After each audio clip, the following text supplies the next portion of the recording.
नमस्कार. इंग्लंडच्या या भेटीच्या दरम्यान आज मी ज्या ठिकाणी उभा आहे, माझ्या मागे आपल्याला जे दिसत आहे ती जगातली दुसरी सर्वात प्राचीन अशी विद्यापीठ आहे आणि इंग्रजी बोलणाऱ्या क्षेत्रातली ही पहिली सगळ्यात जुनी विद्यापीठ आहे. याचं नाव ऑक्सफर्ड युनिव्हर्सिटी आहे. इतिहासाच्या दाखल्यांमध्ये 1096 या सालापासून या ठिकाणी शिक्षण दिल्याचे दाखले आहेत, संदर्भ आहेत आणि 1167 पासून तर या ठिकाणी विद्यार्थ्यांचे प्रवेश आणि त्या संबंधीचे संबंध ऐतिहासिक पुरावे या ठिकाणी उपलब्ध आहेत. या विद्यापीठाच्या स्थापनेनंतर 1167च्या कालखंडानंतर 929 वर्ष आज या विद्यापीठाच्या स्थापनेला झाले आणि 929 वर्ष आपला जागतिक दर्जा, उत्तम प्रकारचं शिक्षण, ऐतिहासिक महत्व आणि आलेले सर्व बदल स्वीकारून आपली उपयुक्तता टिकवून ठेवणारं हे अत्यंत महत्वपूर्ण असं विद्यापीठ आहे. हे विद्यापीठ थोडं वेगळ्या प्रकारचं विद्यापीठ आहे. हे कॉलेजिएट रिसर्च युनिव्हर्सिटीला म्हणतात. आज रोजी हिच्यामध्ये 43 कॉन्स्टिट्युएंट कॉलेजेस आहेत ज्यांची स्वतःची प्रत्येकाची एक गव्हर्निंग बॉडी आहे. 36 सेमी ऑटोनॉमस कॉलेजेस आहेत, 4 हॉल्स आहेत, 3 सोसायटीज आहे आणि सर्व शिक्षण जे आहे हे यांच्या मार्फत दिल्या जातं.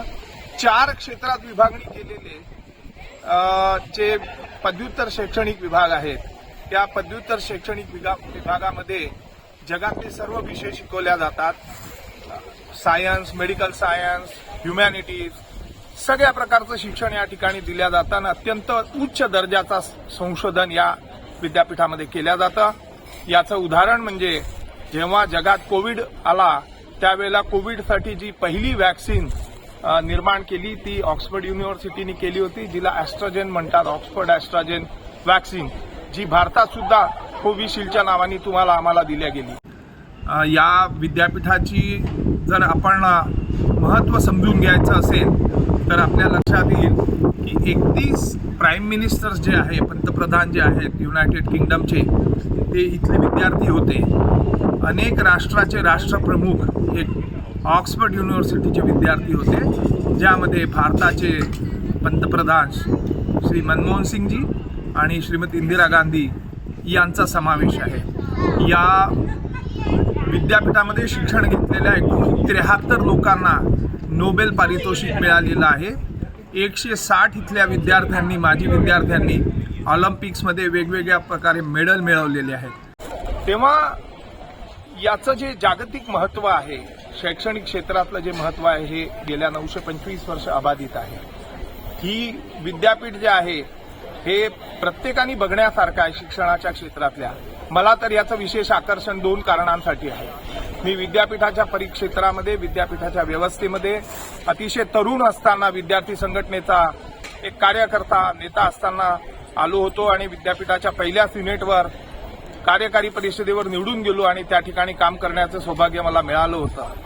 दुसरं जे आकर्षण होतं शिक्षण क्षेत्राच्या सोबतच, ते या विद्यापीठाने घेतलेला जो एक ऐतिहासिक निर्णय होता की जो सामान्यतः जगातलं कोणतंही विद्यापीठ घेण्याचं धाडस करत नाही, तो म्हणजे 29 जानेवारी 1985ला या विद्यापीठाच्या गव्हर्निंग बॉडी समोर एक प्रस्ताव आला. यांच्या जी कॅबिनेट असते त्या कॅबिनेटकडून एक प्रस्ताव आला. त्या प्रस्तावामध्ये त्यावेळेसच्या इंग्लंडच्या, ज्या युनायटेड किंगडमच्या ज्या पंतप्रधान होता, ज्यांना आयर्न लेडी म्हणून ओळखल्या जायचं, मार्गारेट थॅचर, यांना डॉक्टर ऑफ सिव्हिल लॉज ही मानद उपाधी देण्याच्या संबंधीचा प्रस्ताव गव्हर्निंग बॉडीकडे सादर झाला होता. जेव्हा हा प्रस्ताव गव्हर्निंग बॉडीकडे आला तेव्हा इथल्या स्टुडंट युनियननी, विद्यार्थी संघांनी 5000 विद्यार्थ्यांच्या सहीने गव्हर्निंग बॉडीला पिटिशन दिलं होतं की ज्या मार्गारेट थॅचर यांचे शिक्षणाच्या संबंधातले सर्व धोरणं जे आहेत ते सर्व धोरण हे विद्यार्थ्यांच्या विरोधात आहे, शैक्षणिक क्षेत्राचा निधी कापण्याच्या संदर्भातले आहे, एकूणच संशोधनाच्या क्षेत्राला हॅम्पर करणारे आहे. अशा पंतप्रधानांना ही उपाधी देण्यात येऊ नये. सोबतच गव्हर्निंग बॉडीच्या 275 सदस्यांनी सुद्धा सही करून एक पिटिशन गव्हर्निंग बॉडीच्या समोर ठेवलं होतं की हा जो प्रस्ताव आहे हा फेटाळण्यात यावा म्हणून. आणि आपल्याला आश्चर्य वाटेल की ज्या दिवशी 29 जानेवारीला याच्यावरती मतदान सुरू झालं तेव्हा 3 तास यामध्ये डिबेट झाला. त्या डिबेटमध्ये सगळ्यांनी अतिशय निर्भयपणे ही गोष्ट मांडली की ज्या मार्गारेट थॅचर यांनी उच्च शिक्षणावरच्या निधीमध्ये कपात केलेला आहे, संशोधनाच्या निधीमध्ये कपात केलेला आहे, त्यांची सारी धोरणं जी आहेत ती शिक्षण क्षेत्राला मारक आहे, अशा व्यक्तीला जर आम्ही ही मानद उपाधी दिली त्यांच्या या साऱ्या धोरणांना पाठिंबा दिल्यासारखं होईल. आणि म्हणून त्या ठिकाणी सर्व लोकांनी याच्या विरोधात आपले मतं व्यक्त केले, रोष व्यक्त केला. आणि एक मूल्य म्हणून ज्या क्षेत्रामध्ये आपण काम करतो त्या क्षेत्राचं नुकसान करणारा निर्णय जो व्यक्ती घेतो त्याला याची उपाधी देऊ नये हा त्यांचा निर्णय होता. आणि आपल्याला आश्चर्य वाटेल की मार्गारेट थॅचर या ऑक्सफर्डच्या माजी विद्यार्थिनी होत्या. आणि मग जेव्हा प्रत्यक्ष मतदान झालं परिषदेमध्ये तेव्हा मार्गारेट थॅचर यांना द्यावं या प्रस्तावाच्या बाजूने 300 आणि 738 मतं हे विरोधात पडले आणि त्यांना डॉक्टर ऑफ सिव्हिल लॉ ही उपाधी नाकारण्यात आली. दुसऱ्या दिवशी या ठिकाणच्या सर्व पेपरची बोल्ड लाईन होती, हेडलाईन होती की ऑक्सफर्ड विद्यापीठाने मार्गारेट थॅचर यांना मानद उपाधी नाकारली.